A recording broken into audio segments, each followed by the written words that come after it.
datos po ang magsasabi na nung sa panahon ni Pangulong Rodrigo Roa Duterte, masasabi ko na po na natakot ang mga kriminal.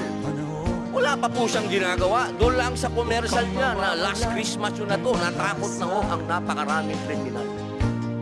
Natakot na ho ang napakaraming durugista, napakaraming pusher ang nag-surrender. Wala pong nangyayari. Sa salita lang po yun.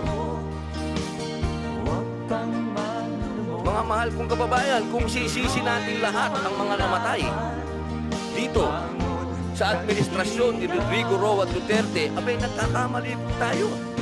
Alamin po natin kung ano ang drug underworld, kung ano ang mga drug syndicates.